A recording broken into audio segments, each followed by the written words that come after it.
Moi, je tiens à reconnaître que je suis présentement en territoire Abénaki non cédé et j'inviterais tous ceux qui sont présents un peu partout sur leur territoire de reconnaître et de penser aux nations qui les accueillent présentement sur leur territoire. Donc, merci beaucoup d'être présent en mode virtuel aujourd'hui. From one generation to the next, the climate emergency remains. Alors, d'une génération à l'autre, l'urgence climatique reste. Donc, c'est le titre de notre panel aujourd'hui et j'ai l'honneur d'animer et aussi de présenter nos panélistes. Alors, je vais commencer avec Severn Collis Suzuki, qui est une activiste environnementale et culturelle. Elle est une auteure aussi, ainsi que présentement, elle est la directrice exécutive de la Fondation David Suzuki. Euh, non, vous ne vous trompez pas, c'est dans la famille, mais c'est par ses mérites propres qu'elle a atteint ce rôle aujourd'hui. Bien sûr, David Suzuki, qui, je pense, est très difficile à présenter, vu son CV est gigantesque. Journaliste, généticien et cofondateur justement de la fondation de David Suzuki en 1990. Euh, Personnellement, je tiens à dire que je suis très contente de présenter la prochaine personne qui est Ellen Gabriel, puisqu'elle a été une inspiration pour moi en tant que militante depuis ma jeune adolescence. Donc, non seulement elle est une défendeuse du territoire de Kanesatake depuis quand même très longtemps. On l'a vu extrêmement active dans la crise qui a secoué la communauté de Kanesatake, qu'on a connue sous le nom de crise d'Oka, mais elle est aussi une grande défendresse de la langue Kanien'kehá:ka. Et en dernier, mais pas le moindre, puisqu'il est l'avenir et le futur, Samuel Rainville, qui est un co-ambassadeur avec l'organisme Mikana et la Fondation David Suzuki, puisqu'il a l'intérêt de l'éducation et de l'environnement très à cœur. Et présentement, en plus, il nous rejoint de la COP directement sur le territoire de la COP et qui est aussi un activiste pour les droits, un activiste social et environnemental. Donc, on le remercie beaucoup d'être présent avec nous malgré le décalage horaire. Donc, je vais passer du français à l'anglais selon les personnes que je vais interroger. Je tiens juste à souligner que c'est un choix par respect au fait qu'on n'a pas choisi nos colonisateurs. Donc, qu'on soit autochtone ou allochtone, souvent, on est pris avec une langue qui nous a été des fois imposée très jeune. Alors, ce n'est pas pour un débat sur la langue, mais c'est vraiment par choix et pour remercier vraiment les personnes qui sont présentes avec nous aujourd'hui malgré la distance et le temps. Alors, j'ai une question d'introduction. Donc, la première question, c'est, je demanderai à chacun d'entre vous, nos chers panélistes, de nous dire en quelques mots, qu'est-ce qui vous donne de l'espoir dans le mouvement environnemental et pour le futur des espèces vivantes sur la planète? Grosse question, mais je vous donne quelques minutes puisqu'on pourra en développer là-dessus. Et pour l'occasion, je vais demander à David d'ouvrir le bal.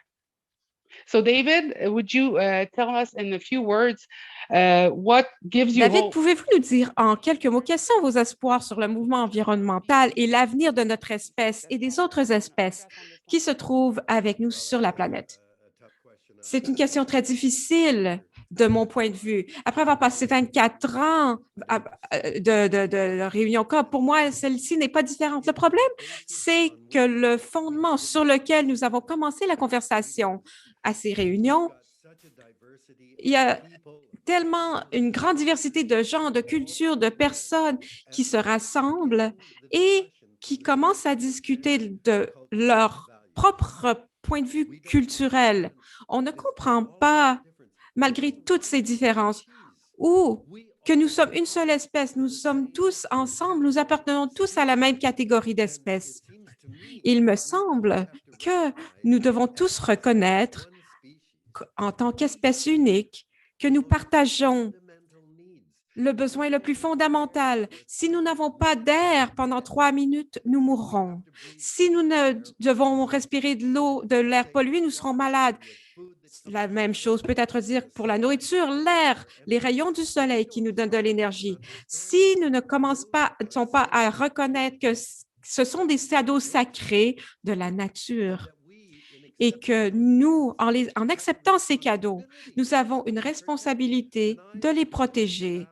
Lorsque je vois la crise d'Oka qui était sur un terrain de golf, je me disais, mais qu'est-ce qui se passe? Cette forêt de pins était tellement petite. Ce n'était pas une question du filtre économique pour les gens. Ce qu'ils disaient, pour moi, c'était qu'ils avaient une sensation de responsabilité de prendre soin de ces terres. Et c'était ce qui les motivait dans cette bataille. Hélène a joué un rôle tellement important là-dedans. Si nous ne commençons pas de cette compréhension, tout le reste, essayer de trouver, par exemple, des outils économiques pour nous permettre à faire ceci, cela, ce sera inutile parce que ça ne répond pas à la véritable question qui est celle que nous appartenons tous à la même espèce, nous avons tous les mêmes besoins élémentaires et nous avons tous la même responsabilité. Si nous ne procédons pas ainsi, je ne vois pas pourquoi on devrait continuer. Well, thank you, David. So you have hope, but you also are ready for the fight. Tu as répondu, mais tu es prêt pour la bataille. Je poserai la même question à Severn ou à Ellen. I would defer to Ellen, please. Ellen, vas-y, je répondrai après toi. Merci, Severn. La question, c'était sur l'espoir. Quand je marche dans la forêt de pins, dont David a parlé, ça m'apaise et ça me donne espoir parce que ça me connecte à la terre et la terre, c'est ce qui me donne espoir. Je suis inspirée par la jeunesse, je suis inspirée par leur ténacité et leur volonté d'apporter des changements. Mais notre génération a essayé de faire la même chose plusieurs fois. Ce ne sont pas la première génération à être scandalisée par la corruption du gouvernement. Des États membres de l'ONU parlent de cela depuis tellement longtemps. La seule chose qui me donne espoir, c'est que la Terre est toujours là et qu'elle continuera de nous nourrir et de prendre soin de nous. Je regarde les bébés, les enfants, et je pense que ils me donnent espoir. Il y a quelque chose qu'on dit souvent, mais les enfants, c'est un bon remède. Le travail que l'on fait aujourd'hui pour les générations futures, c'est pour des gens qui ne sont pas nés. Ils sont à des générations de nous. Donc, l'espoir, c'est ce qu'il nous faut avoir si on veut continuer à faire ce travail. Chacun d'entre nous a une différente source, une différente manifestation de l'espoir dans nos cœurs. L'espoir, c'est en nous. Ce n'est pas ce que quelqu'un fait, c'est ce que nous voulons tirer de la vie. Et je pense que c'est ce que les gens doivent comprendre. L'espoir ne nous est pas donné. L'espoir est en nous. Je pense, je n'ai pas d'espoir dans les processus de la COP. Je n'ai pas vraiment d'espoir dans les Nations unies parce qu'il y a tellement d'abus des droits humains et de l'environnement pour moi.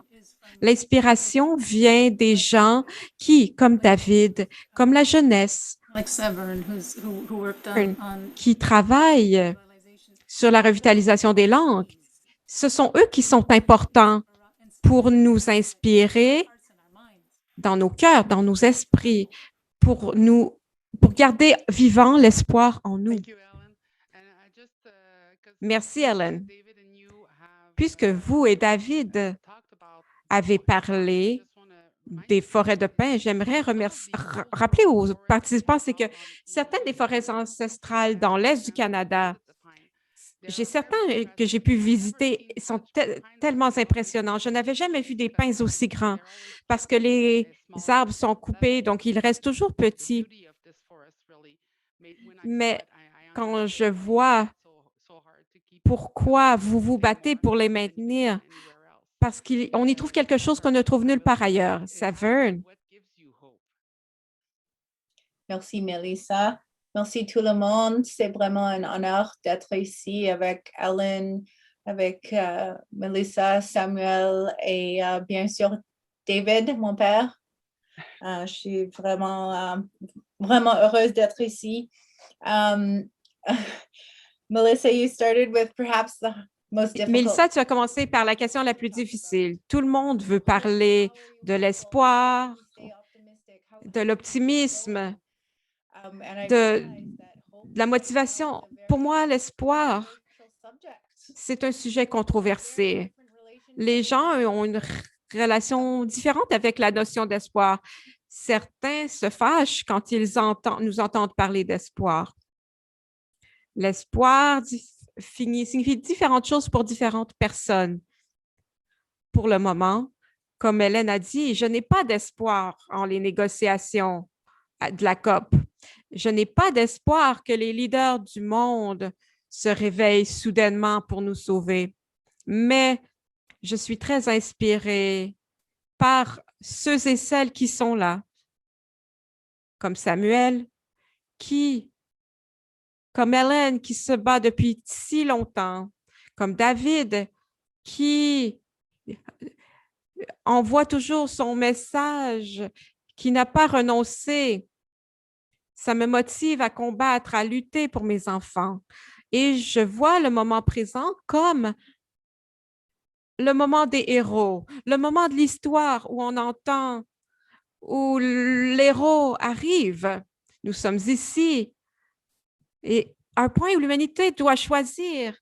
On ne sait pas si l'humanité se rassemblera et comprendra qu'on est tous ensemble. On ne le sait pas. On est à ce moment.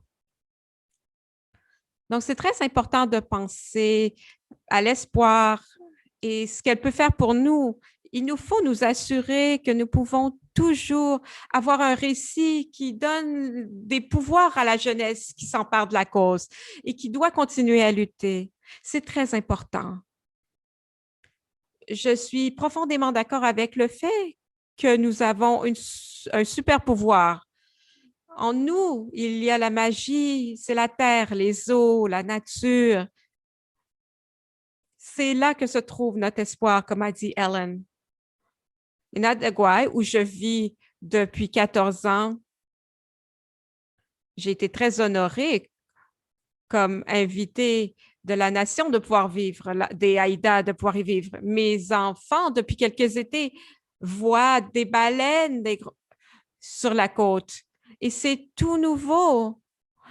Les baleines viennent, elles passent quelques mois, elles se nourrissent. C'est tout nouveau. Auparavant, pour les générations de mon mari, quand il a grandi là, il n'était pas là dans les générations de ses parents parce que les baleines avaient été repoussées par la chasse à la baleine et ça a pris des années, un siècle, mais maintenant les baleines sont revenues. C'est incroyable de voir la puissance et la résilience de la nature. Si on donne la nature, une chance à la nature, une toute petite ouverture, sa pouvoir de résilience et de régénération est là. Et ça, il faut s'en servir comme un levier et comme une source d'espoir.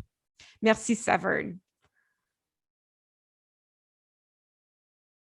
Tu vas être celui qui va avoir le plus longtemps justement à vivre avec les conséquences des changements climatiques entre tous les panélistes. Est-ce que tu as de l'espoir justement? Qu'est-ce qui t'en donne de l'espoir pour le futur?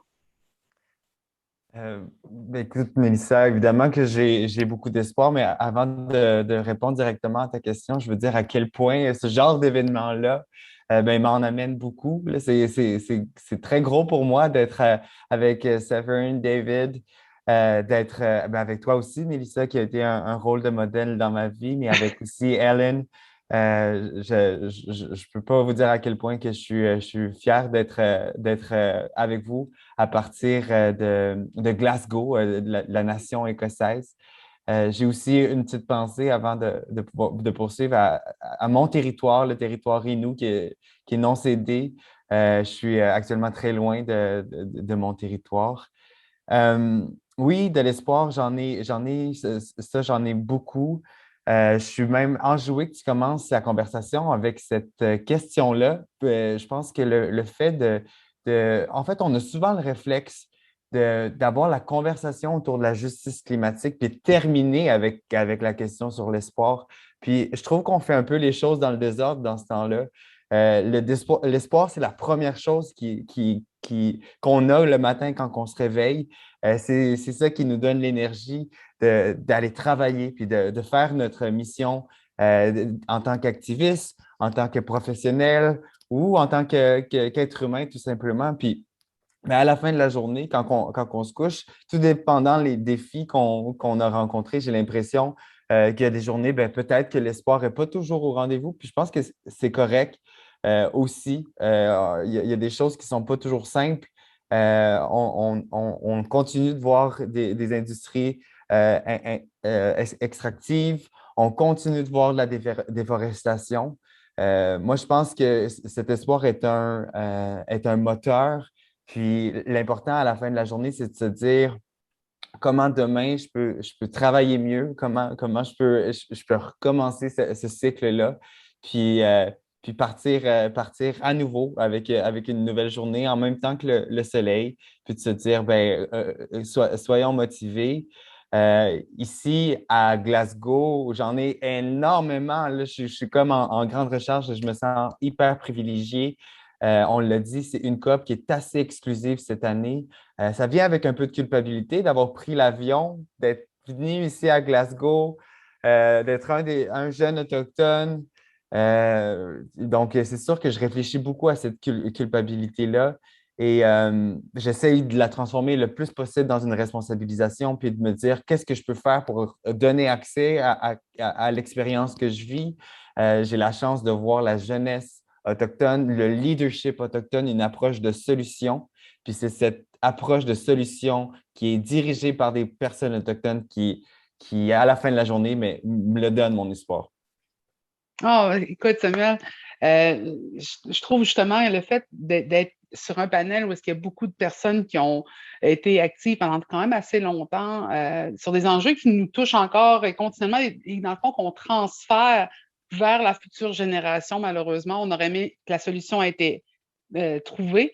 Mais là, on vous donne un peu le bâton, on vous passe le bâton. Et justement, est-ce que présentement à la COP, à part les rencontres, est-ce que tu sens qu'il y a des fois une passation de la vieille garde, des aînés justement de ta communauté par rapport aux savoirs qui sont nécessaires pour aller de l'avant justement en vision des transformations climatiques? Est-ce que tu te sens supporté? Est-ce que tu sens que justement c'est une mission qui se fait d'une génération à l'autre? Excuse-moi, ma question est très large, mais tu comprends que c'est une grosse responsabilité qu'on met sur vos épaules. Oui. À la COP, je dirais que moi, je suis un peu. J'ai une double identité d'abord. Là. Je suis québécois de par mon père, puis je suis inou de par ma mère, très, très attaché à ma communauté, la communauté de Pessamite. Puis à la COP, je vois cette dualité entre une COP très formelle, protocolaire, où on voit moins le leadership autochtone, j'ai l'impression. Mais il y a une COP qui est complètement autochtone, puis qui est dans des circuits moins traditionnels. Où là, on voit ce qu'on connaît de l'approche autochtone, donc des ouvertures cérémoniales avec nos aînés. Le leadership est tenu par nos aînés, c'est nos gardiennes des connaissances, puis on voit toute une jeunesse autochtone qui s'assoit puis qui écoute beaucoup. Même les plateformes plus officielles, on voit aussi des ouvertures avec des chants cérémoniales. Donc, pour moi, c'est quand même au cœur au moins une des expériences de la COP, là, de ce transfert des connaissances. Et j'aspire beaucoup à voir une COP 27, par exemple, où ce leadership-là, puis cette approche autochtone-là, elle est mise de l'avant partout, dans toutes les plateformes. Cette grande conférence sur le climat, je sens que c'est beaucoup, je dois avouer, une rencontre économique, une conférence de commerce. On se donne peu d'espace pour les discussions avec des approches de solutions, peu d'espace pour parler d'éducation et peu d'espace pour mettre de l'avant le leadership autochtone. Moi, c'est vers ça que je veux qu'on aille pour les prochaines. Ben, écoute, Samuel, tu m'inspires beaucoup par rapport à une question que j'aimerais poser à Hélène. Helen, Samuel just inspired me to ask you a question because Donc, Since he speaks, Samuel m'a inspiré une question qui vient de parler du leadership autochtone. we've seen, Et étant donné qu'on a vu, c'est un aspect qui a été très clair pour moi quand je vous ai vu en 90. La, ré- la réapparition d'une forme très ancestrale de leadership qui est différente d'un territoire à l'autre. Avez-vous l'impression que ces types de leadership sont mieux adaptés maintenant aux enjeux climatiques et pour nos communautés, pas seulement dans les communautés autochtones, mais dans les communautés non autochtones?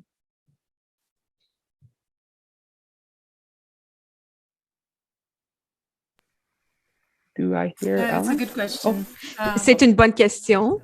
With my mouse. Il faut que je clique sur ma souris, voilà, pour mettre le son.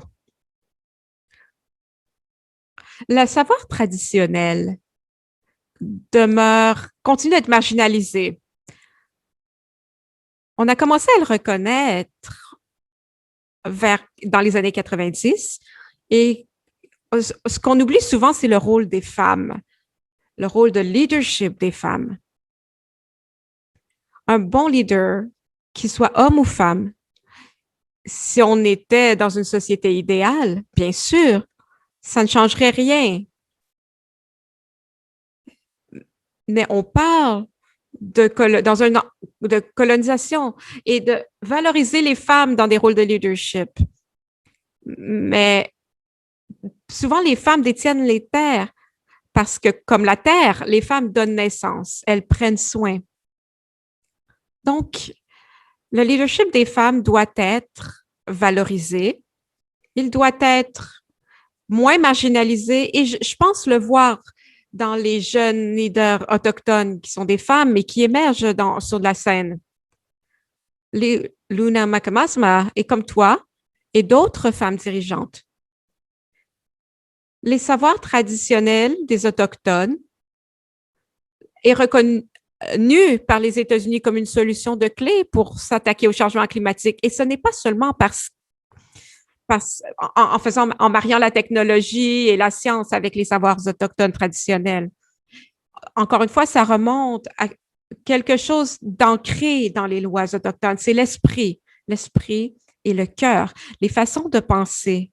C'est ce qui est nécessaire selon moi et c'est ce dont on parlait plus tôt. Il faut respecter ce qui nous donne la vie. La terre nous donne notre nourriture. Il permet aux animaux que l'on mange d'être nourris. Donc, cet équilibre, c'est ce que les femmes essaient de ramener et de souligner. Pas seulement un type de leadership électoral où il ne faut vraiment rien savoir. Le savoir traditionnel et le leadership autochtone apportent ces connaissances pour nous. Lorsqu'on a nos réunions, avant de commencer toute discussion, nous récitons, nous parlons. Donc, on parle, on remercie, on reconnaît la terre-mère, les eaux et tout ce qui, de la terre au ciel, et même le soleil. Donc, lorsque l'on parle des enjeux, on entend les voix de ces relations. Ce n'est pas seulement une prière à dire et à oublier. Tout ce dont on parle, il faut le défendre. Il faut parler en son nom, au nom du cerf, au nom du soleil. Pour moi, c'est ça le leadership autochtone, idéalement. Ça inclut tout ce dont on a parlé et que les Nations unies ont essayé d'aborder, la pauvreté, les droits socio-économiques, linguistiques. C'est au cœur des savoirs autochtones. Et pour moi, ça a pris une lutte, un combat. On a eu l'impression que nos vies étaient en danger. Et c'est ça que ça a pris pour réveiller les gens. Nous sommes une espèce qui a besoin, qui est motivée par la crise. Ça semble, quand on regarde la ligne de notre histoire, en toute honnêteté, notre espèce agit quand il y a une crise, que ce soit un incendie, un village incendié et un tremblement de terre, on leur envoie de l'argent, on envoie de l'argent, mais on ne parle pas de la prévention, on ne parle pas de ce dont je viens de parler. Il faut encore pousser. On n'est pas arrivé à destination. Tout ça pour dire que il faut continuer à avancer. Merci, Ellen. J'aime comment vos réponses me permettent de rebondir vers d'autres questions. Donc, je voudrais demander à Severn. Ellen vient de nous expliquer en de très beaux termes le rôle des femmes d'un point de vue de l'équilibre, notre lien à la terre-mère, du lien ancestral, de la rivière, de la transmission du cordon ombilical, des filles, d'une mère à sa fille. Et je sais que c'est une grande responsabilité à accorder aux femmes. Bien sûr, ça fait appel aux hommes également. Mais il y a beaucoup d'activisme climatique qui est porté par des femmes, même des jeunes femmes, des mères, des grands-mères. L'un des principaux aspects de votre vie, c'est que vous avez commencé très tôt à défendre l'environnement, la Terre.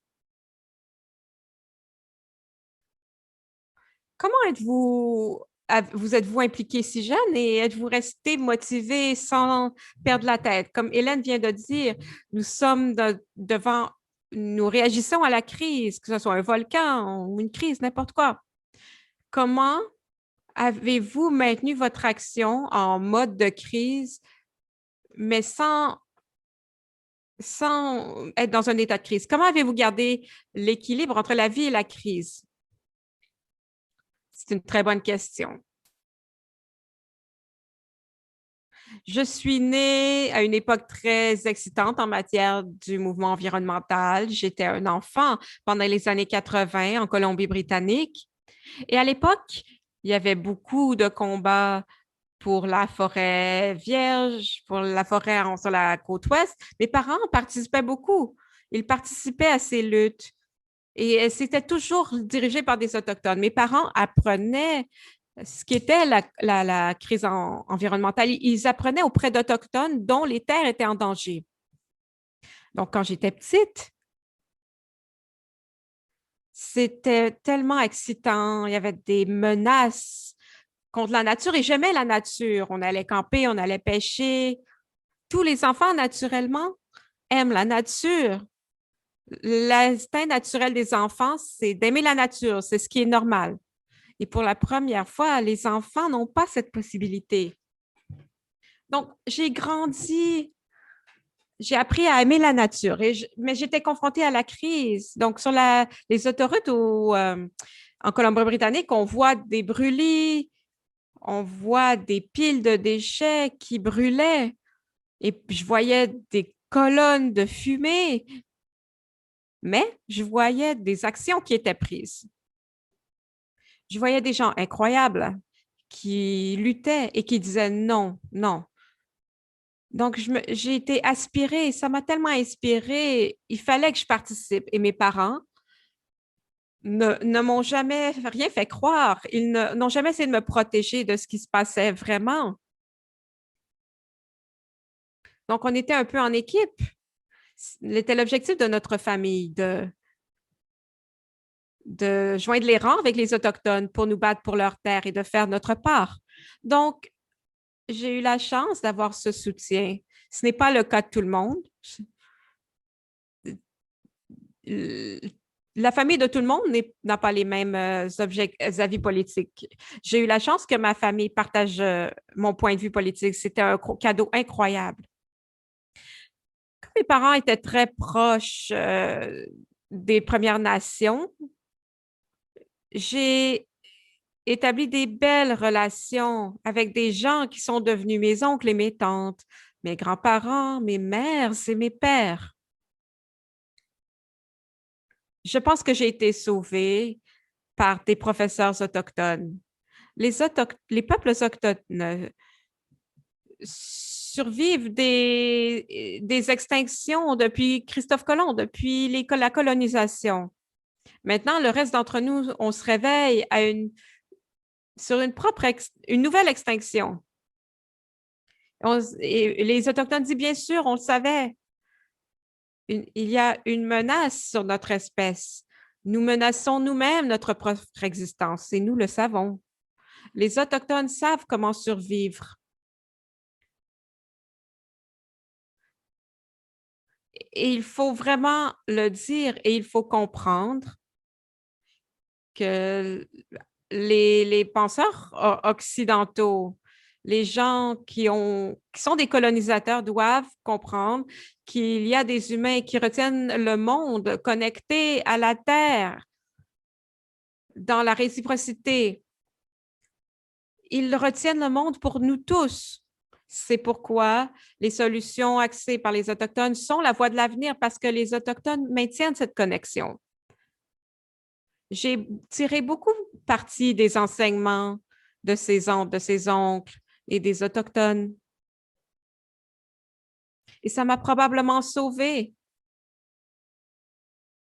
Et ça m'a permis de me consacrer à la lutte pour la planète. Et je vais demander à votre père maintenant.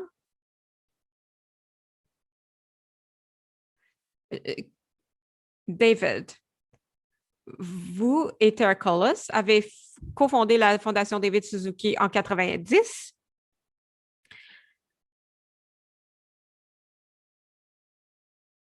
C'est une solution fondée sur les droits des Autochtones. C'est un aspect central qui a résonné pour moi quand j'ai commencé à explorer le travail avec la Fondation David Suzuki. Pour m'interroger d'où ça venait. En 90, j'avais 12 ans et les gens nous détestaient. Ils essayaient de nous annuler. C'est peut-être parce que nous étions présents sur la scène environnementale pour la protection de la Terre. Et dès que nous élèvions la voix, il y avait des problèmes. Je me demandais, qu'est-ce qui vous a inspiré à intégrer cet aspect dans la Fondation? Parce que ça n'a probablement pas été facile. Ça aurait été plus facile de ne pas parler des droits des Autochtones dans la lutte pour l'environnement. Vous avez probablement dû le défendre. Oui, une autre bonne question. Longtemps avant d'avoir fondé la Fondation, nous participions déjà à des luttes sur les territoires autochtones. Au début, j'ai pris conscience de l'environnement en 1962 en lisant Silent Spring. C'était toutes sortes d'affaires inattendues des pesticides. Au début, on disait que c'était une belle innovation. Le DDT, ça tuait les insectes. Tout le monde disait que c'était bien. Mais c'est tellement fou maintenant. Les gens qui ont trouvé que les DDT tuent les insectes, il a gagné un prix Nobel. Donc, on se disait, ah, la science, c'est tellement fort. Ça peut dominer nos vies sur la planète.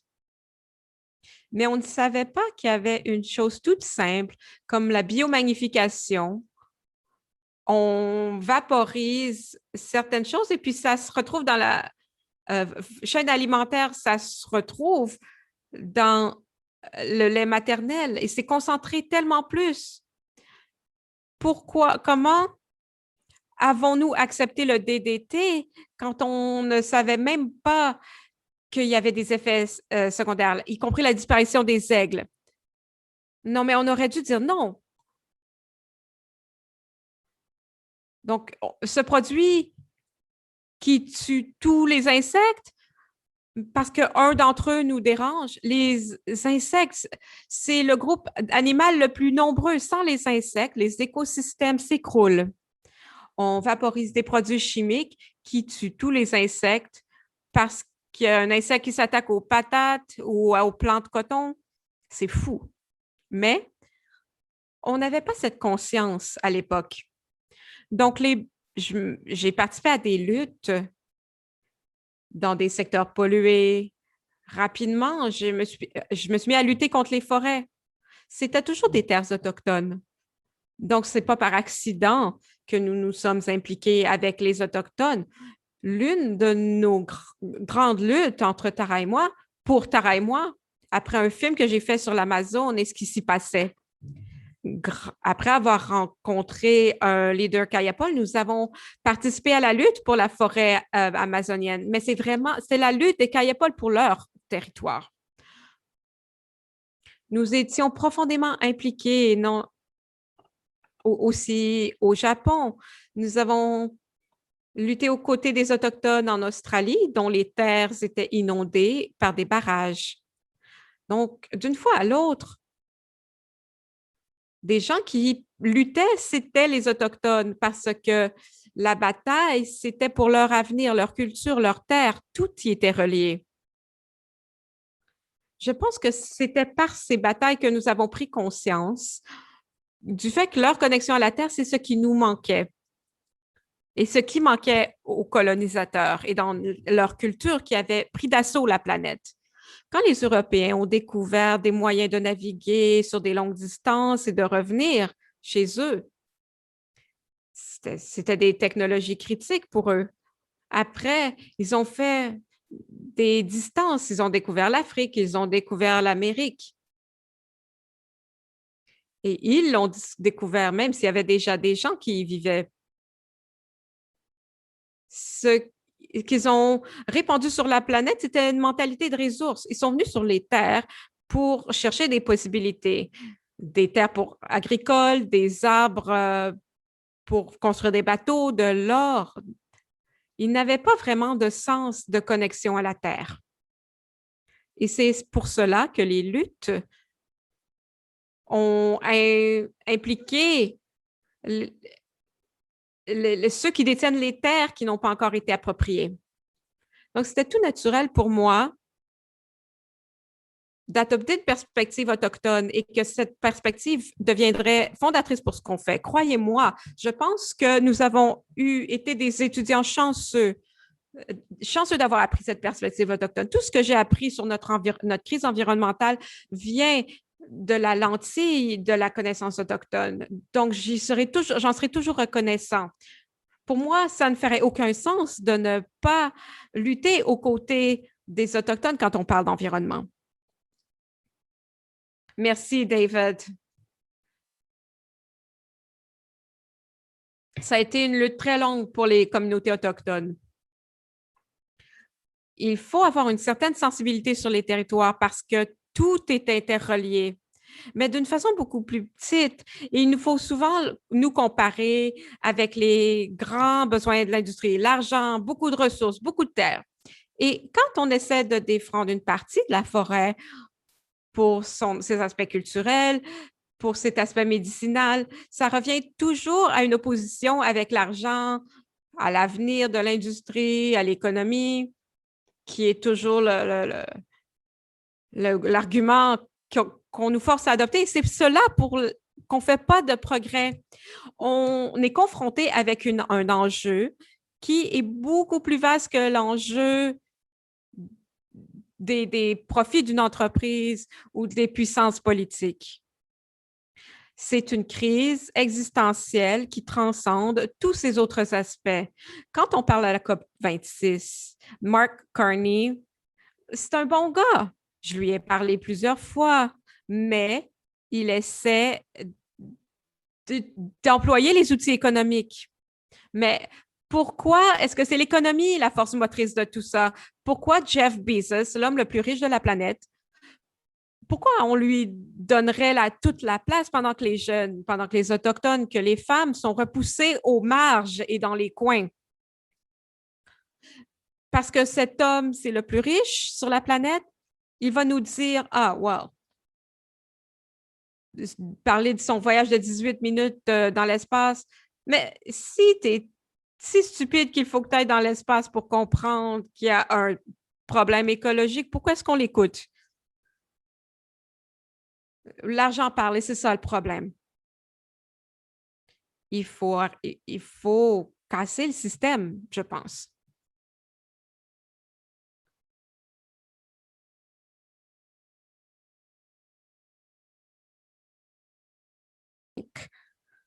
on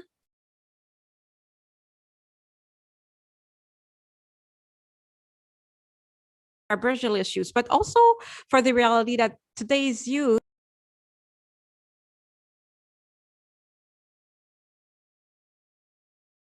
et dans le fond de ce qu'on pouvait appeler aussi la conservation traditionnelle, celle qui empêchait les communautés autochtones d'accéder au territoire. Beaucoup plus en plus de jeunes ont de la difficulté à accéder au territoire, à aller sur le territoire pour pouvoir pratiquer leurs activités traditionnelles.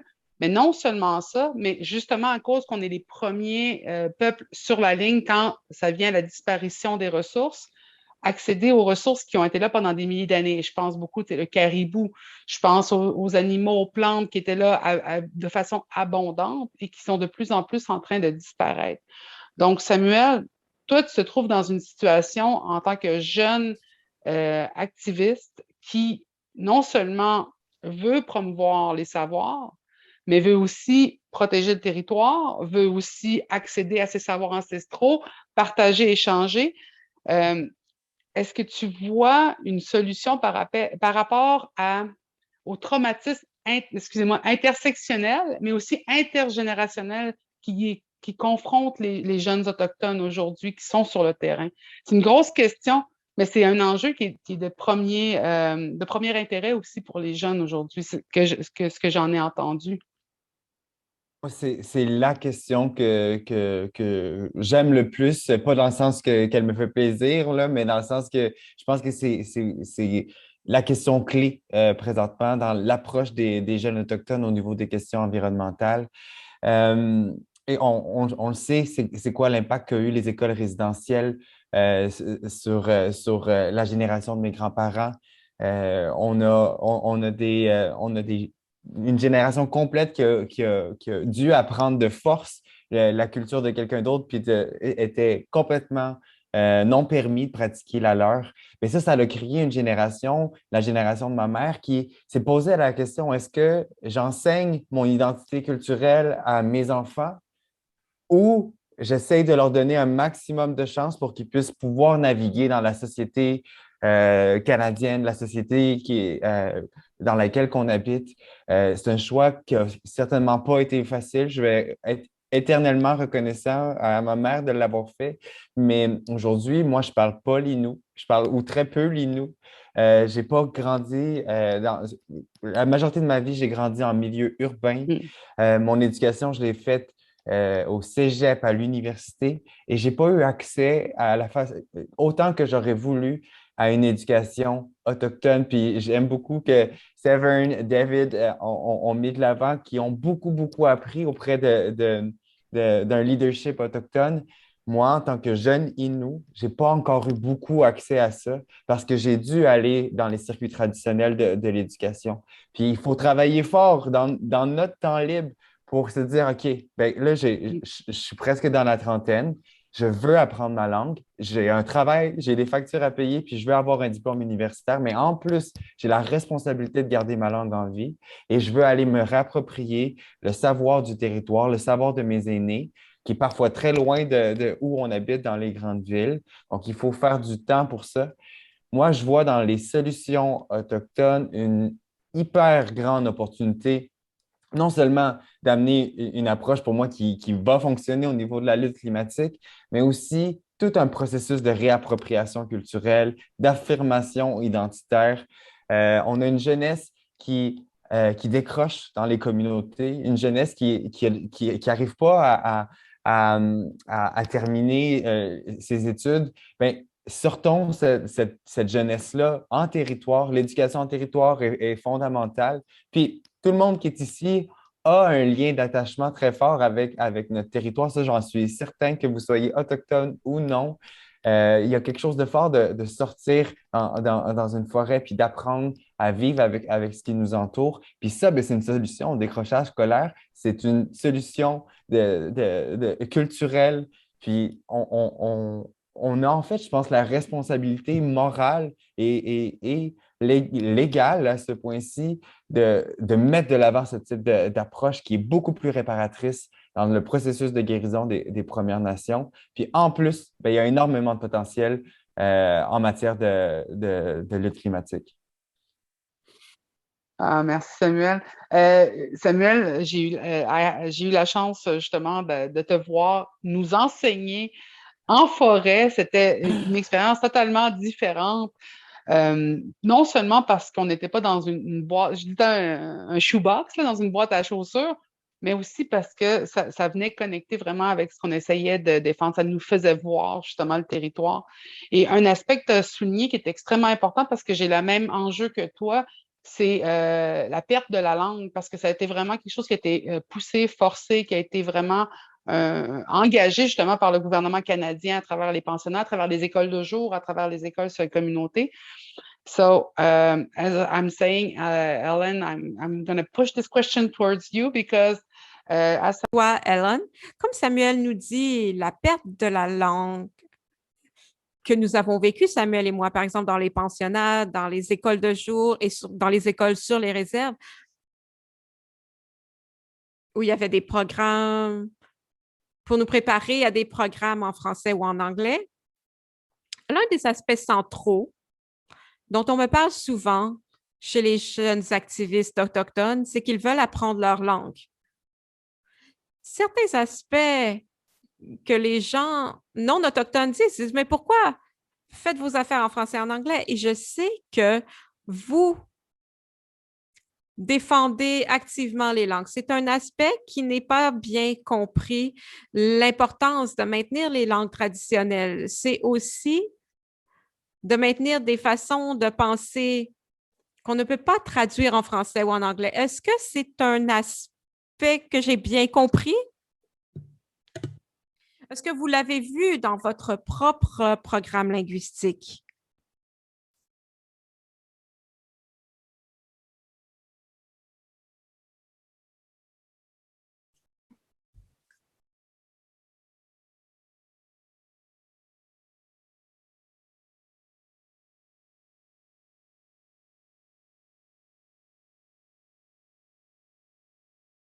It's true what you're saying because Ce que vous dites, c'est vrai, parce que je pense qu'il nous faut comprendre que ce n'est pas, c'est une question de survie.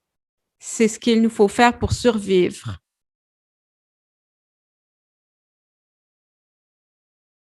Mes parents étaient Mohawks tous les deux. Mon père voulait qu'on parle anglais. On parlait en anglais à la maison parce qu'on allait à l'école en anglais. Comme de nombreux parents, ils voulaient qu'on réussisse. Parce que le système des réserves et la façon dont les agents indiens parlaient, c'est que si on allait à l'école, si on n'envoyait pas les enfants à l'école, ils seraient kidnappés par la GRC et amenés dans des pensionnats. Donc, il fallait apprendre ces langues. Il fallait maintenir cette mentalité coloniale. Mais plusieurs parents n'enseignaient pas ces langues aux enfants. Donc, aujourd'hui, ce qu'on voit, c'est que la majorité des locuteurs de première langue autochtones ont plus de 65 ans, ils sont fatigués. Et les jeunes disent, je veux parler ma langue, je veux parler ma langue, mais ils ne prennent pas la possibilité quand on la leur offre. Donc, ce qu'il faut comprendre, c'est que même si on passe une loi sur les langues autochtones, comme je l'ai dit plus tôt, c'est toujours dans le contrôle des colonisateurs. Les fonds sont contrôlés par les colonisateurs. Nous sommes toujours colonisés par des politiques, par des lois.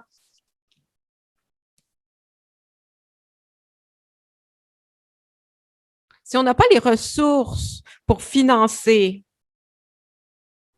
toute l'immersion pour les adultes, on a tous les programmes scolaires, on a les professeurs, on va avoir les illustrateurs, les artistes, et on va aller sur les terres, on va apprendre les remèdes, la langue, la terre. Ça coûte de l'argent. L'électricité, c'est pas gratuit. La voiture, ce n'est pas gratuit. La nourriture, ce n'est pas gratuit. Mais les gens s'attendent à ce que les aînés le fassent gratuitement. Sauf si les jeunes commencent à demander des centres culturels ou que des centres culturels qui font l'enseignement de la langue soient pleinement financés pour permettre aux jeunes parents de parler la langue aux enfants. Autrement, on n'aura plus de langue. Il nous restera plus de ces 3 langues. Yukri, l'Anishinaabe et l'Inuktitut. Le reste des autres langues, on va avoir des enregistrements, des locuteurs de langue seconde. Bien sûr, dans plusieurs communautés, il y a un effort de revitalisation des langues. Mais on ne peut pas compter sur les aînés parce qu'il faut qu'ils survivent. Pas parce qu'il y a une excuse pour les pensionnats, parce qu'il y a une loi sur les langues autochtones, ça ne veut pas dire que les choses se règlent. On a 0,05% de succès dans la revitalisation linguistique. Ça nous dit tout ce qui nous reste à accomplir. Les ressources humaines, ce sont les plus précieuses. La terre, c'est la plus précieuse. Mais ça prend de l'argent pour accomplir ces objectifs. Parce que c'est une identité qui a été attaquée à maintes reprises, toujours. Si il nous faut avoir des auditions climatiques dirigées par les Autochtones, il faut qu'elles soient réalisées dans notre langue, avec une compréhension de la langue de la terre. Je suis heureuse de voir que la jeunesse sont inspirés à apprendre leur langue, mais il faut soutenir les gens qui leur enseigneront ces langues. Les gens sont là, ils vous attendent. C'est pas une façon de dire, mais comment pouvoir nous aider? Il faut les aider financièrement, moralement. Il faut aller les voir.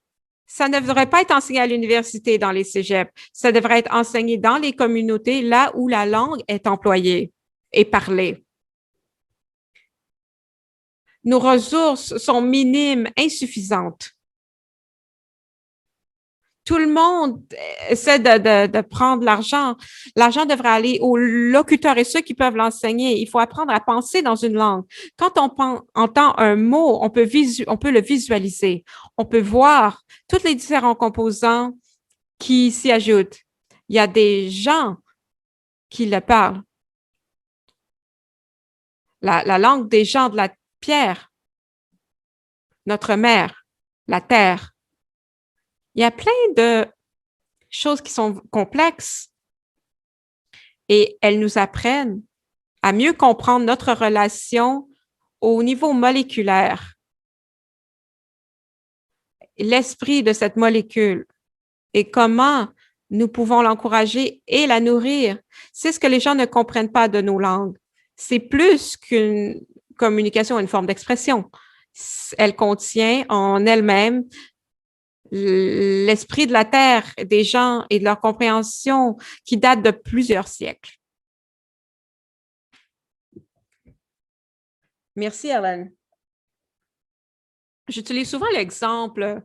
Parfois, on parle la même langue, mais on ne parle pas depuis la même langue. Quand je dis mon territoire et quelqu'un dit non, la personne non autochtone dit mon territoire dans sa tête, ça ne fait pas la même image parce que moi, j'ai eu la chance d'avoir des gens qui m'ont expliqué en français ce que ça voulait dire, mais les mots n'englobaient pas le même sens. Tout ce qu'on entend dans une langue. Donc, parfois, en anglais, en français, c'est fondé sur les mots, mais les langues autochtones sont fondées sur les relations. Donc, quand je dis mon territoire, je vois ma mère, mon frère, comment je nomme le territoire par rapport à ma relation. Et pour d'autres, ils voient une clôture, un papier et quelque chose qu'on peut vendre. Donc, c'est important. Une langue détient des connaissances qu'on n'est pas nécessairement obligé d'expliquer. Parfois, la traduction, c'est difficile. Dans ma langue, 80%, c'est des verbes. Ça veut dire que c'est orienté vers l'action. Donc, imaginez si on avait colonisé les Européens qui sont venus et que ce serait vous qui parliez nos langues, vous parleriez nos langues. Ça serait une langue d'action et pas une langue avec tellement de flou et de protection juridique. Peut-être qu'on ne serait pas dans la même situation. Je rêve tout simplement. Je voudrais J'aimerais juste intervenir, à prendre mon privilège d'aîné. Miles Richardson, l'un des grands leaders AIDA et mon meilleur ami, m'a raconté une histoire. Il m'a dit que peut-être dans les années 90, il est allé à une conférence en Colorado avec la belle-mère de Severn, de leaders autochtones en Amérique du Nord. Miles se plaignait de la perte imminente de la langue Aïda parce qu'il y avait des gens comme lui qui n'apprenaient pas la langue. Donc, cet aîné d'un groupe américain a dit, allez, viens ici, il faut que je te parle. Et il a dit, la langue est toujours là, elle est là sur la terre. Il faut tout simplement aller la chercher. J'y pense parce que la langue et la terre sont inséparables. On est arrivé à un moment incroyable au Canada. On ne peut pas aller dans aucune réunion, nulle part au pays, sans qu'on commence avec une reconnaisse la terre. Je vous parle du territoire traditionnel non cédé des peuples Coast Salish. Donc, s'il faut reconnaître la langue et la culture, on a toute cette terre. Il semble que c'est évident, si on reconnaît qu'il s'agit d'un territoire non cédé, il faut le rendre. On a tellement de terres au Canada, tellement de territoires, ce sont des terres de la couronne, ce ne sont pas des territoires de la couronne, ce sont des terres autochtones, on a volé le reste. Mais il faut le rendre. Et pour une raison très importante, c'est que ces terres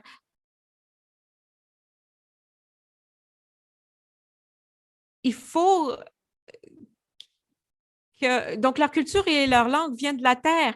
Il faut avoir plus de terre. Et je le vois dans les questions. Une des grandes questions qui sont posées, c'est qu'est-ce qui arrive avec les 120 groupes autochtones qui soutiennent les pipelines? À quoi vous vous attendez après 150 ans ou peu importe de colonisation et de génocide culturel qui est mené depuis 150 ans? À quoi vous attendez-vous? Mais je pense qu'il y a aussi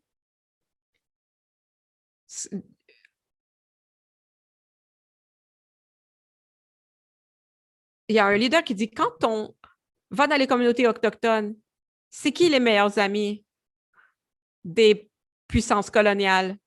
C'est le conseil de bande, c'est les compagnies forestières, c'est les compagnies minières. On a des possibilités économiques qui vous offrent. Donnez-nous la permission. Il faut restituer les terres. Beaucoup de communautés sont affamés depuis tellement longtemps qu'ils vont prendre toutes les petites graines que leur offrent les sociétés minières et forestières et ceux qui veulent construire des pipelines. À quoi vous attendez-vous? Désolée, je voulais tout simplement le dire. Dis pas désolé parce que c'est un enjeu très important et je suis contente qu'elle soit soulevée. David a soulevé un point important sur le système colonial. C'est que TransCanada, je ne sais pas qui, appellent les conseils de bande et disent on va ajuster le pipeline, on va prolonger ça, qu'en pensez-vous? Je ne sais pas, il faut que je parle de ma communauté, je vais y penser. Ils vont dire non. Donc, ils ont coché la case qui disent qu'ils ont consulté. Il n'y a pas eu de consentement. Ils ont dit oui, on les a appelés, on les a consultés. C'est ça qui arrive. Comme David dit, les communautés autochtones vivent dans la pauvreté depuis tellement longtemps. C'est vraiment la première génération qui voit une façon de vivre qui est différente, qui n'ont pas à s'inquiéter de la faim de ses enfants, que ses enfants aient faim avant d'aller à l'école ou qu'ils étaient malades pendant l'hiver ou qu'il y a des bottes pour aller à l'école. C'est une génération qui ne connaît pas la pauvreté qu'ont vécu les générations qui sont venues avant eux. Il y a des communautés pauvres qui n'ont pas d'eau potable à cause de la négligence du gouvernement fédéral. On est parle toujours de dollars, de cents, on ne respecte pas ses droits. La colonisation, ça continue. Peut-être qu'il y a eu 120 conseils de bande qui ont dit oui, Mais est-ce que les gens ont vraiment dit oui? Est-ce qu'ils ont vraiment donné un consentement éclairé? Je me dis que non. Donc, dans une société où tout est si cher, surtout dans les communautés éloignées, les coûts de la vie est tellement élevé. Un chef m'a dit, j'ai dû dire oui à certains développements parce que ma communauté a faim. Et c'est, en guillemets, consentement, c'est sous la contrainte. Ce n'est pas un consentement donné librement et de façon éclairée. Il faut le comprendre. Alan, vous soulevez un point important. Avant, j'avais des cafés croissants, des consultations café croissant. Il ne faut pas accepter parce qu'après, c'est comme accepter qu'on leur a donné la terre. C'est ce qu'on a fait pendant 500 ans.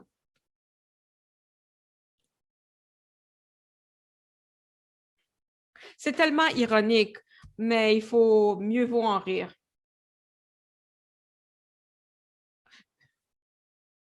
Ça a soulevé un point important. C'est la contrainte et le mélange. Donc, ça coûte très cher aux compagnies d'obtenir le consentement, d'obtenir l'approbation. Et c'est souvent fondé sur la pauvreté qui dure depuis des générations. Et les gens sont tannés d'être pauvres. Ils sont épuisés de ne pas avoir un logement adéquat. Donc, bien sûr, ils vont accepter certains projets, mais c'est la motivation derrière la loi sur les Indiens, derrière les pensionnats. Et il y a beaucoup de puissance qui a été donnée, on a incité les compagnies à dire oui. Donc, je voulais poser une question à Severn. Donc, l'autre côté de la balance, il y a de plus en plus d'acceptation des façons de faire des Autochtones et des savoirs autochtones. On a publié un rapport aux Nations unies sur les millions d'espèces qui étaient sur le point de disparaître en 2019. Mais en raison de COVID, on n'en a pas vraiment parlé. Mais dans ce rapport, créé par plusieurs scientifiques, un aspect, c'était des zones protégées détenues par des communautés autochtones. Ces communautés étaient les plus saines. Donc, de plus en plus, la communauté scientifique, la communauté politique, plusieurs communautés non autochtones se tournent vers les connaissances autochtones et les approches autochtones. Ce que je vous demande, Severn, vous n'êtes pas autochtone, mais vous avez des enfants autochtones. Donc, cette relation entre les connaissances autochtones et et la vie organisationnelle, donc pas la vie politique, pas individuelle, mais organisationnelle, ça commence à fleurir et ça commence à être promu, à être diffusé plus qu'au cours des dernières années. Oui, tout à fait. Je n'ai pas vraiment répondu à la question sur ce qui m'avait maintenue motivée et positive.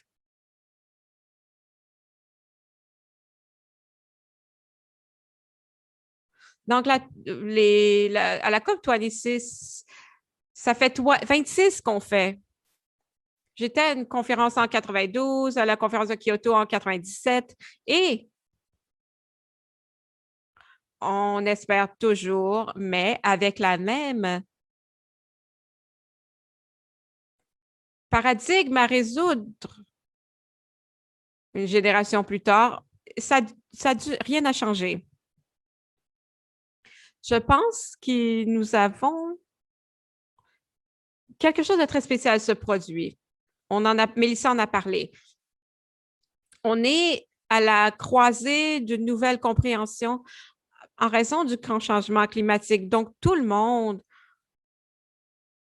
est à un endroit différent, à un point différent selon l'argent qu'on a, notre situation, mais le changement climatique est à nos portes, même à Colombie-Britannique. Cet été, nous avons eu un dôme de chaleur. Je n'avais jamais entendu parler, mais maintenant, on sait ce que c'est un dôme de chaleur. 600 citoyens de la Colombie-Britannique ont péri sous la chaleur, souvent des aînés. Donc, c'est au Canada, dans un pays riche. ce ne sont pas des gens qui sont ignorés. Ça se produit dans les pays du Nord. Donc maintenant, c'est plus extrême, c'est chez nous. Je pense qu'on commence à comprendre qu'il y a une crise dans l'humanité, dans le construit colonialiste qui domine toute la planète. Donc, on fait face à notre propre extinction. Donc, on a les prophéties des leaders autochtones partout dans le monde et on a aussi les prédictions des scientifiques partout dans le monde et qui sont parfaitement et qui correspondent. Les deux disent exactement la même chose. Donc, on est à un point très intéressant au Canada avec la découverte des enfants qui ont été, les dépouilles qui ont été découvertes. On est à un point où on doit prendre une décision et les Canadiens, plus que jamais, comprennent la crise spirituelle que l'on vit et ce qui est en jeu. La question maintenant a beaucoup de potentiel. Il faut qu'on prenne le temps de nous transformer. Mais on peut aussi parler de la COVID. La COVID nous a forcés à nous transformer comme société. Il y a 2 ans, si on m'avait demandé si la société pourrait se rassembler, si on m'avait dit ce qui se produirait, qu'on changerait profondément nos modes de vie, que les politiciens travailleraient ensemble, peu importe leur parti, qu'ils dépenseraient des milliards rapidement pour gérer une crise existentielle, j'aurais dit non, c'est impossible. Mais pourtant, c'est ce qui s'est produit. On a vu partout dans le monde une véritable crise et une véritable réaction, une véritable intervention. Maintenant, on sait que on est capable de gérer cette crise. C'est tout à fait possible. Je pense que ces deux choses, cette nous-conscience que l'on prend sur l'histoire et la puissance et le potentiel des modes de pensée autochtones comme une possibilité, alors qu'on voit le chemin s'ouvrir devant nous. Et maintenant, également, on sait que l'humanité peut répondre à une crise. Et ça nous met devant un moment de transformation possible réelle. Je voulais aussi dire une chose. Hélène a parlé des communautés autochtones qui sont si pauvres. Et je vais aussi dire le mot génocide. C'est pas de l'histoire, c'est une histoire réelle. Moi, je suis colonisateur, j'ai déménagé dans une réserve avec ma famille Haïda. J'ai élevé mes enfants, j'ai confiance. J'ai eu la menace que mes enfants me soient enlevés. Donc, mes enfants grandissaient. Et la première été, il y a quelques étés, ils ont décidé d'arrêter de porter des chaussures. Et je les ai laissés faire. Ils sont allés chez leurs grands-parents. Et la grand-mère a eu peur. Elle a dit, « Ah, mets tes chaussures parce qu'ils vont vous prendre. » Ça m'a vraiment choquée parce que j'ai compris que cette crainte était toujours dans leur cœur. Et quand un enfant n'avait pas de chaussures, qu'il était mal habillé, qu'il pouvait être kidnappé, et ça m'aurait vraiment touchée. Et ça m'a touchée parce que j'ai compris que c'est un niveau de crainte que ma famille n'a jamais connu. Et bien sûr, ils vont faire tout ce qu'ils peuvent pour maintenir leurs enfants en sécurité. Je comprends tout à fait parce que c'est un aspect pour ma génération qui est une réalité. Quand mes enfants sont trop malades, j'ai toujours peur que ça va soulever une alerte pour les services de protection à l'enfance.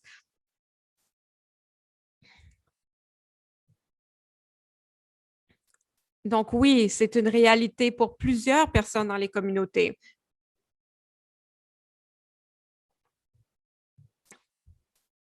Tu as parlé de la réponse à la COVID. Et je vais rebondir là-dessus. Pour les deux prochaines questions, je vais les poser en partenariat parce que je vais les poser ensemble. Vous avez parlé de la réaction à une crise, mais il faut aussi parler des déséquilibres dans nos vies. Je vais demander à David et à Samuel ensemble parce que je veux parler du déséquilibre générationnel en parlant du traitement de nos aînés et les besoins qu'on a de nos aînés et le soutien que l'on donne à nos jeunes et aussi de la responsabilité que l'on met sur les épaules de notre jeunesse. Je vais poser à David et à Samuel, est-ce qu'il y a quelque chose dans votre tête qui pourrait vous aider à rétablir l'équilibre dans nos sociétés entre les générations, entre les aînés et la jeunesse? Quelles sont vos suggestions? Samuel, voulez-vous y aller en premier? Oui, merci. Puis en fait, moi, je pense que tout va passer par rebâtir le cycle de communication entre nos aînés puis notre jeunesse. Puis j'étais très touché d'entendre Hélène rappeler, nos aînés sont fatigués de faire de l'éducation, faire le transfert de connaissances. Ça aussi, ça prend de l'énergie. Puis je suis tellement d'accord. Moi, je pense qu'il va falloir trouver une façon de façon imminente, de faciliter ce type de connexion-là, que ça se passe en territoire, que ça se passe à même le plus jeune âge des jeunes enfants. Moi, j'espère tellement pouvoir élever mes enfants dans mon territoire Rénou, dans ma communauté à Pessamit, les faire rencontrer les aînés, les gens de toutes les générations, d'autres acteurs du territoire. Moi, je pense que c'est la base même de la survie de tellement de choses, non seulement notre identité culturelle, de nos langues.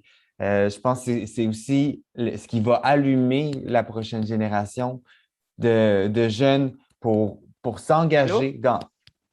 Oh, est-ce que vous m'avez perdu? On Ou c'est t'entend toujours, Samuel. Je pense que OK. c'est Mélissa qui a eu un problème de son. C'est beau. OK, c'est beau, je suis revenue. Excusez-moi. Des fois, je me dis, c'est si, ça. Mais Samuel, j'ai peut-être manqué le reste, mais tu étais dans la réponse que j'ai entendue. Tu parlais justement de pouvoir reconnecter avec, aider les aînés et reconnecter les jeunes justement avec la génération pour la transmission des solutions puis des savoirs. Oui, puis Est-ce pour que moi, j'en ai manqué un? c'est la partie la plus importante que j'ai eue de mon éducation. C'est vraiment tous les moments que je chéris tellement d'être assis puis d'écouter les générations au-dessus de la mienne, puis de réfléchir aux messages puis à tout ce qu'ils ont vécu par le passé. Pour moi, c'est non seulement riche, mais c'est aussi, ça vient avec beaucoup d'humilité, puis de se dire, aujourd'hui, oui, je le sens, le sentiment d'urgence climatique. Oui, je le sens, le sentiment de sortir dans les rues. Sauf que ça fait des générations que mes ancêtres le savent. Ça fait des générations que mes ancêtres savent comment faire.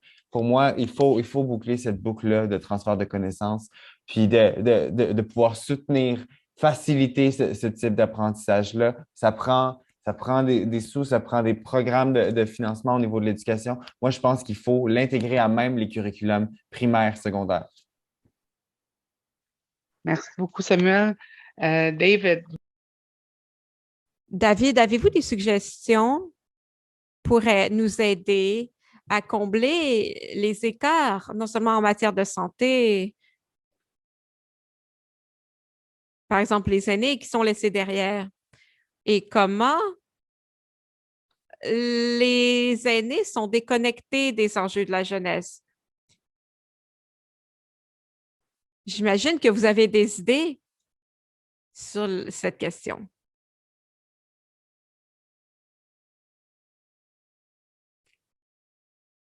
Oui, et vous, David?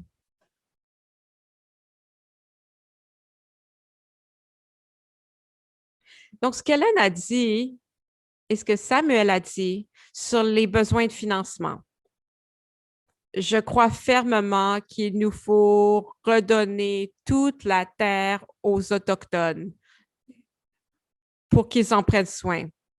Mais puisque la majorité a été prise, même à Vancouver, à Halifax, peu importe, on a commencé par reconnaître que ce sont des territoires traditionnels. Donc, Pourquoi leur demandons-nous de payer un loyer? Il faut payer des loyers. Nous sommes sur des territoires autochtones. Donc, plusieurs enjeux financiers disparaîtraient. On verrait la souveraineté des Autochtones sur ces territoires. Maintenant, on a une possibilité incroyable. Quand j'étais dans le mouvement de la paix dans les années 60, l'un des groupes les plus puissants était des amiraux et des généraux retraités contre la guerre nucléaire. C'était des gens qui avaient pas passé par le système, qui voulaient mener la lutte nucléaire, mais dès qu'ils sont partis à la retraite, ils ont dit la vérité. Ils ont dit ça n'a pas de sens, ce n'est pas sécuritaire, c'est dangereux. Donc, on voit que nous sommes tous imbriqués dans ce que nous faisons. Tout ça, c'est ancré dans des systèmes politiques, économiques ou même les juridiques. On est contraint aux règles. Quand on prend la retraite, on redevient un enfant.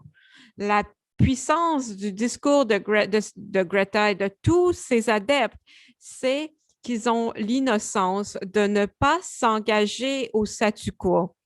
Ils apprennent la vie et ils peuvent voir le monde avec une telle clarté parce qu'ils ne sont pas aveuglés par les conditions qui leur sont imposées par l'économie, la politique ou la loi.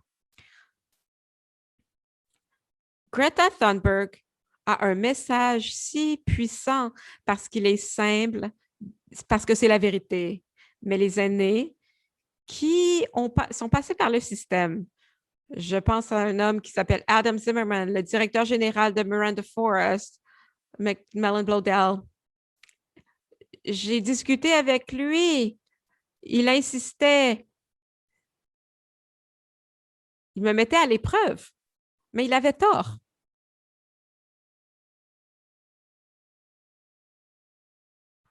Donc, on a eu un débat à Toronto avec Greenpeace. J'ai fait un débat avec Adam Zimmerman. Et il m'assénait avec des chiffres qui n'étaient même pas bons. Il me parlait de chiffres et je suis un peu partie de la scène complètement abattue. Une femme est venue me voir et elle m'a dit « Non, non, ne te tiens pas comme ça. Vous aviez raison.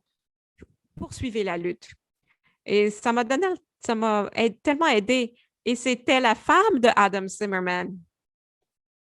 Mais mon histoire, c'est que quand Adam est parti à la retraite de Miranda Forest, il est devenu un grand donateur de la Fondation David Suzuki.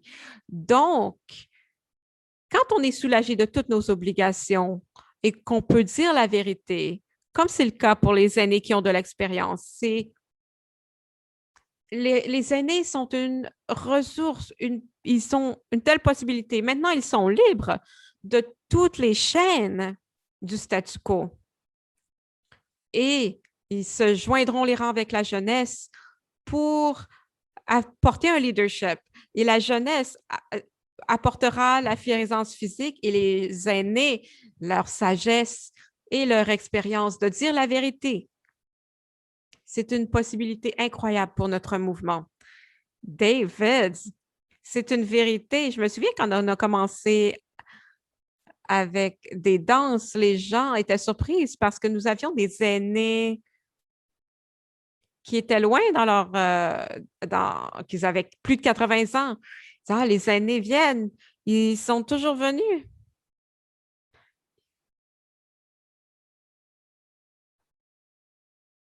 Donc, their children, and that's often a discussion. Donc oui, souvent dans la mobilisation, on voit une division entre les générations.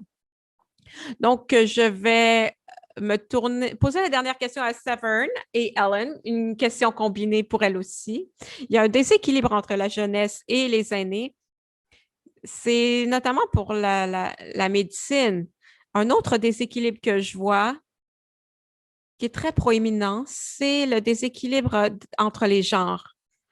Donc, les construits des genres que l'on voit qui sont très eurocentriques, le concept d'hommes et de femmes, qui exclut souvent certains les gens qui sont bispirituels et qui occultent les rôles qu'on peut attribuer à ces personnes qui leur ont été donnés comme responsabilité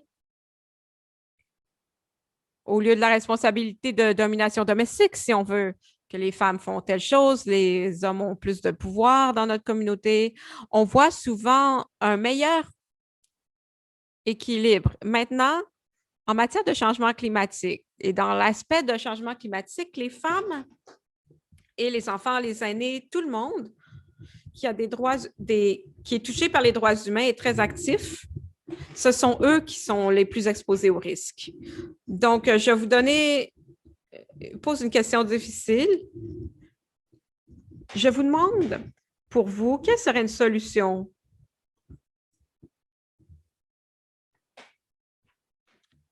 Une piste de solution pour rétablir ce déséquilibre entre les genres et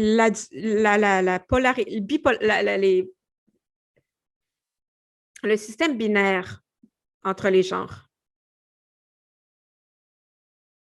Severn?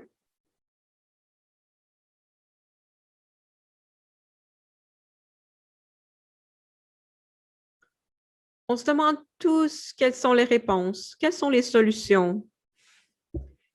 Parce que ce sont des questions difficiles. Certaines choses sont si simples. Je suis biologiste et j'ai appris sur l'évolution et l'histoire de la vie sur 4,5 milliards d'années. La clé de la survie, la principale stratégie, c'est la diversité. Ce n'est pas seulement au niveau de l'espèce, avoir plusieurs espèces, mais aussi à l'échelle culturelle. Plus on a de stratégies différentes, plus on a de sources alimentaires, de niches que l'on peut occuper, et plus on est résilient par rapport aux catastrophes et l'événement climatique, les guerres,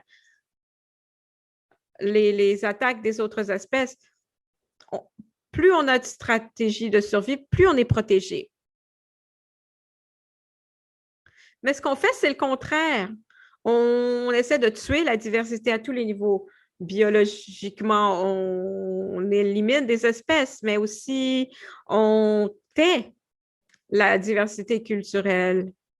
On vit dans des milieux urbains pour participer à une économie unique. On utilise seulement 2 langues.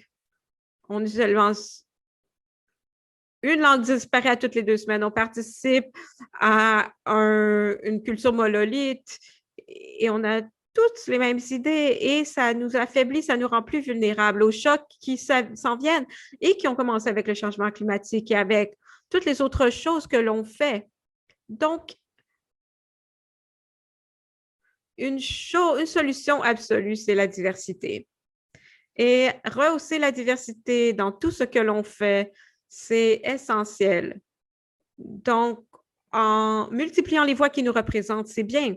Quand j'avais 12 ans, à un sommet de la Terre en 92, ces sommets sont énormes. À la COP, il y a plusieurs parties, il y a les plénières pour les Nations unies, avec surtout des hommes âgés, blancs. On a d'autres activités de la société civile.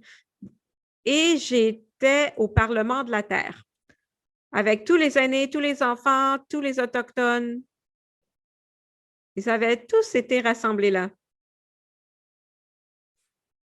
Voici la diversité. C'était nous qui avions les réponses. C'était nous qu'il fallait écouter.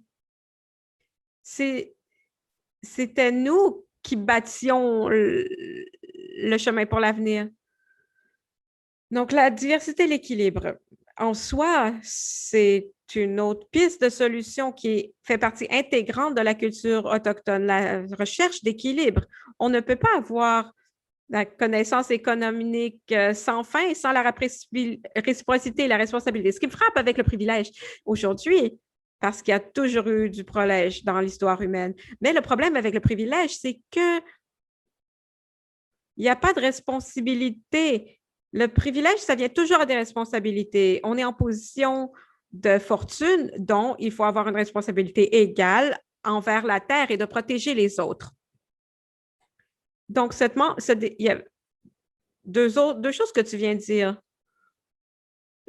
Rétablir l'équilibre. Il faut insister sur l'équilibre comme une question de principe dans toute solution. Il faut aussi parler de diversité. Ce sont les deux piliers de toute solution pour l'avenir. Merci, Severn. Tu m'as donné beaucoup d'idées.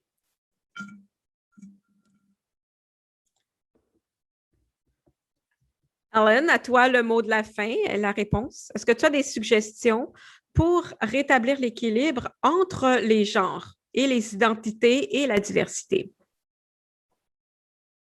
Je ne sais pas si j'ai des solutions.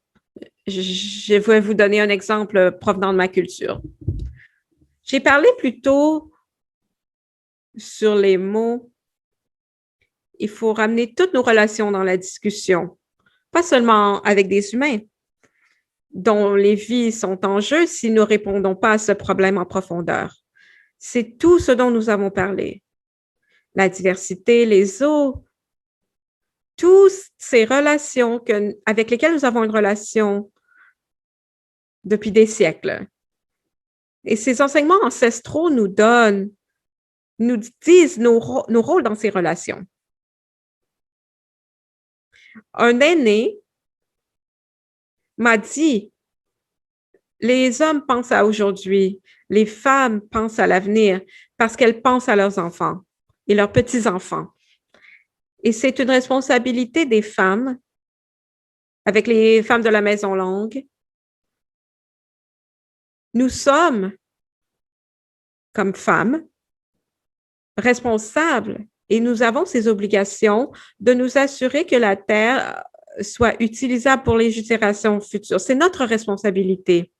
Et nous avons tenté de faire entendre nos voix et nous vivons toujours avec ces construits coloniaux. Donc, il faut les repousser. Donc, j'ai vu dans les autres questions tous les enseignements qu'on essaie de donner aux gens depuis environ 30 ans, les 30 ans où j'ai été activiste. C'est comme des tendances, elles émergent. C'est quoi le mot à la mode aujourd'hui? Donc, on a toutes sortes de commissions qui parlent de la perspective et des réalités autochtones. Mais il faut comprendre que ça a pris plus de 100 ans pour amener les Autochtones au point où ils sont aujourd'hui. On parle notre langue, on perd nos connaissances. Peut-être que ça va prendre un autre siècle, mais pourtant, il va falloir utiliser des construits coloniaux parce que si on maintient les enfants à la maison, ce qui va se passer, c'est qu'ils vont nous être enlevés. Donc, il faut prouver. Mais il faut aussi que ça fasse partie de notre quotidien. Il faut comprendre que le monde est une femme. Ce n'est pas un transgenre, c'est une femme. Et elle nous donne la vie. C'est elle qui nous donne la vie. Si on comprend si on veut donner un genre à la terre, qu'elle est là pour nous donner la vie, pour nous nourrir, comment traiteriez-vous votre mère? La traiteriez-vous comme ça? Je dirais que la plupart d'entre vous ne la traiteraient pas comme ça. Je pense que quand on parle du rôle des femmes, il faut atteindre l'équilibre et comprendre quels sont les rôles des hommes. Il faut avoir ces connaissances pour pouvoir en parler, pour pouvoir dire c'est ma responsabilité et tu fais ce que tu as à faire et partager les responsabilités. Ça nous dit ce qu'on a à faire. Donc, les lignes sont floues maintenant. Pas seulement c'est mâle, c'est femelle, mais ce qu'il faut comprendre, c'est que la mentalité qu'on utilise, c'est une boîte que l'on nous a enseigné à utiliser pour limiter nos pensées. Et maintenant, on commence à sortir de la boîte et à nous retrouver dans un cercle où on trouvera la diversité des langues, des connaissances et des voix de l'eau.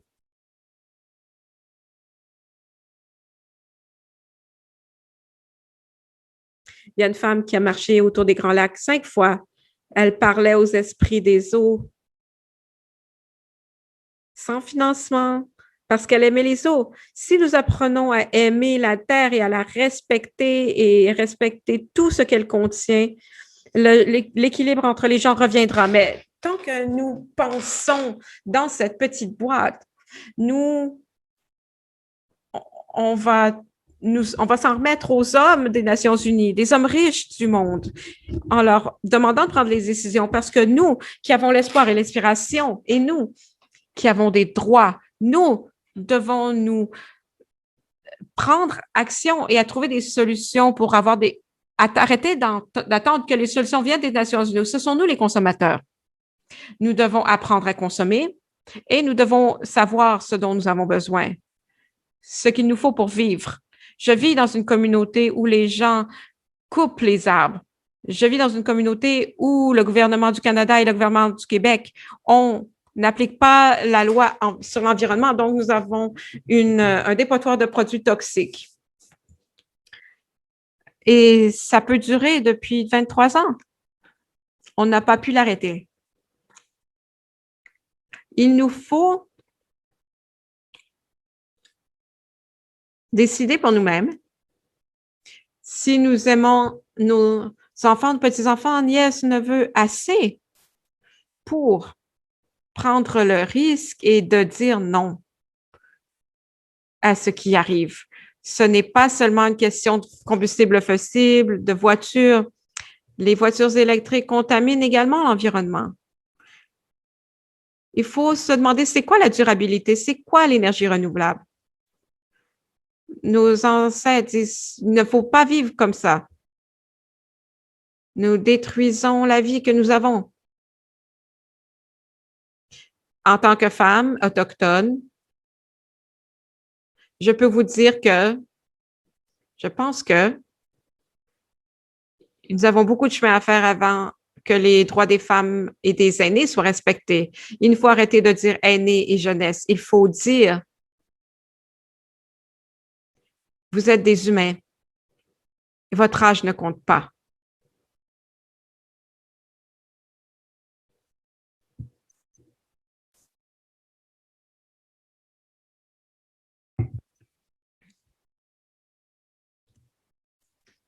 Yung kwate nyata, yung kwaya tanu stado ya te listan hutsa. So I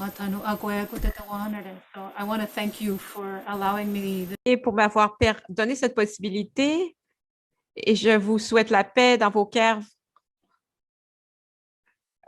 Soyons d'un seul esprit pour protéger nos champs, notre terre et toutes nos relations parce que c'est la loi autochtone. Merci de m'avoir écouté. Merci, Ellen, pour ce beau mot de clôture. J'aimerais vous remercier, David, Ellen, Samuel. Je vous remercie à titre personnel pour avoir fini cette activité que je quitte avec dans mon cœur tellement d'énergie. Et dans le chat, on voit que les gens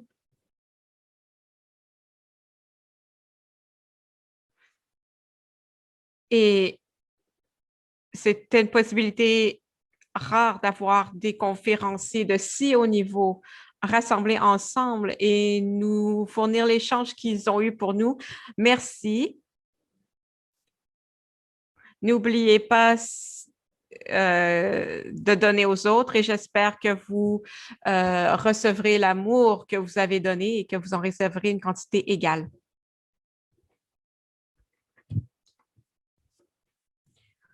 Je veux pas que ça finisse. Il nous faut finir la conversation.